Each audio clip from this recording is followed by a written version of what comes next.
নমস্কার বন্ধুরা, কেমন আছেন সবাই? সকাল সকাল ঘুম থেকে উঠে প্রথমেই সুজিটা বসিয়ে দিয়েছি। আসলে কয়েকদিন ধরে রুটি দিয়ে সুজি দিয়ে খাওয়া হচ্ছে, বেশ ভালোই লাগছে। আর আপনাদের দাদা বাসায় থাকলে সুজিটা পছন্দ করে, এজন্য সুজিটা প্রায় প্রতিদিনই রান্না করা হয়।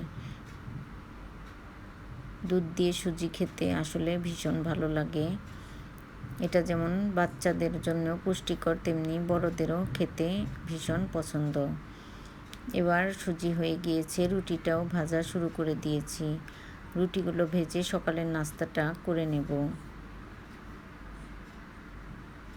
তবে ডিমও ভাজবো, সুজি, রুটি আর ডিম ভাজি। সবজি দিয়ে রুটি খাওয়ার থেকে সুজি দিয়ে আমার বাসায় সবাই খুব পছন্দ করে। আর ঝাল ঝাল করে একটু ডিম ভেজে দিলে তো কথাই নেই।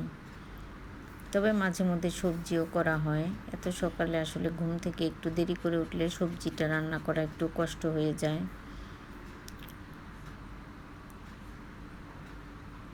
এই জন্য রুটিগুলো গরম গরম, আগে সুজিটা ভেজে গরম গরম রুটিগুলো ভেজে তারপর নাস্তাটা করে নেব। আসলে আজকে একটু দেরি করে ঘুম থেকে উঠেছি। দেরি করে ঘুম থেকে উঠলে আসলে সব কাজই এলোমেলো হয়ে যায়।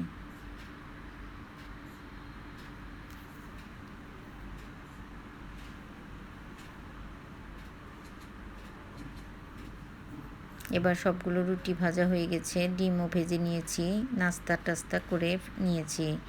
এবার দুপুরের আয়োজনে টমেটোর চাটনি, আলু পটলের রসা, পটল ভাজা, চিচিঙ্গা ভাজা।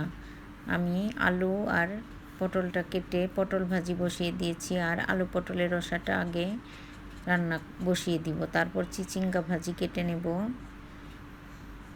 আর টমেটোটাও আমি কেটে নিয়েছি।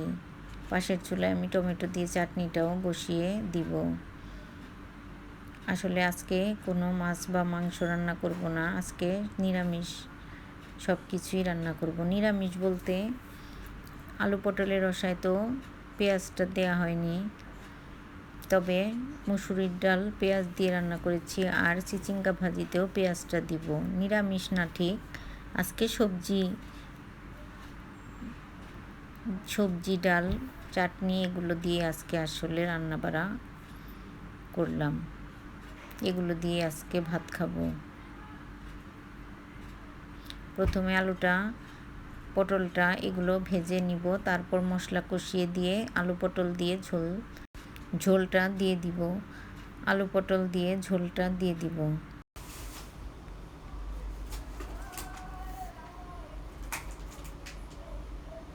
আসলে গরমের দিনে জিরে ফোড়নে নিরামিষভাবে এই আলু পটলের রসাটা খেতে ভীষণ ভালো লাগে।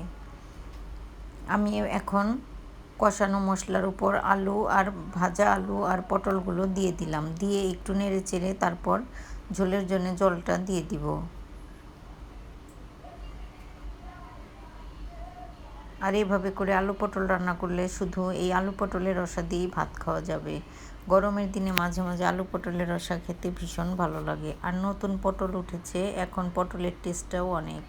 এবার দিয়ে দিলাম পরিমাণ মতো জল।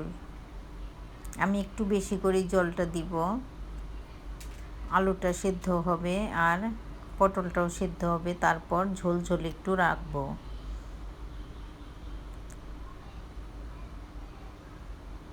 এবার ঢাকনা দিয়ে ঢেকে রান্নাটা করে নেব। তো বন্ধুরা, আমার আজকের এই ভিডিওটা কেমন লাগলো অবশ্যই জানাবেন। যদি ভালো লাগে তবে একটা লাইক কমেন্ট শেয়ার করার অনুরোধ রইল।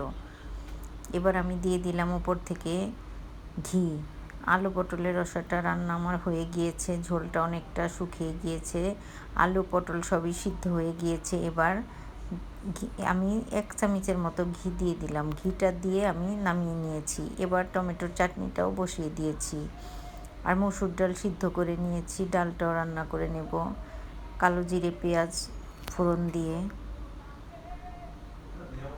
প্রথমে ডালটা সিদ্ধ করে নিলাম, এরপর জল দিয়ে জাল করে নিয়েছি।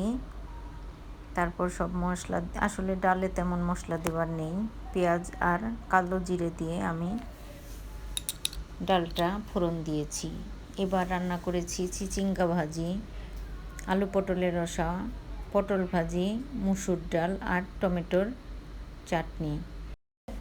তো বন্ধুরা, আজকের মতো রান্নাবান্না এ পর্যন্তই। এবার খাওয়া দাওয়া সেরে অনেকটা রেস্টও নিয়েছি। তারপর চলে গেলাম মনকে নিয়ে একটু ছাদে। আসলে বিকেলবেলা একটু ছাদে গেলে মনেরও ভালো লাগে, আমারও ভালো লাগে। ছাদে গিয়ে গাছ, ফুল এগুলো দেখলে আসলে মনটা ভালো হয়ে যায়। আর ছাদে প্রচণ্ড বাতাস, যার জন্যে এই গরমের মধ্যেও অনেক ভালো লাগে।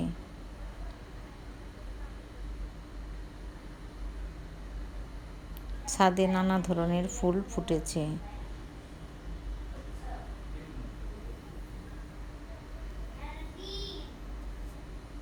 আর ফুল দেখলে তো সবারই মন ভালো হয়ে যায়।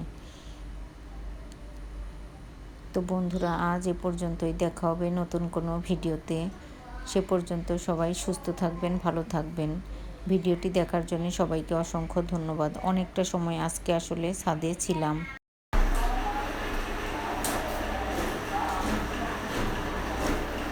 ছোট্ট লেবু গাছে অনেক লেবু ধরেছে।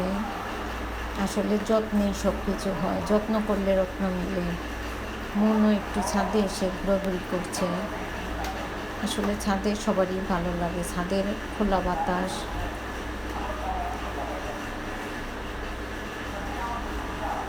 এবার বাসায় চলে এসেছি। বাসায় এসে গরম গরম এক কাপ চা খেয়ে নিব, সাথে আছে বিস্কুট। তো বন্ধুরা, আমার আজকের এই ভিডিওটা এই পর্যন্তই।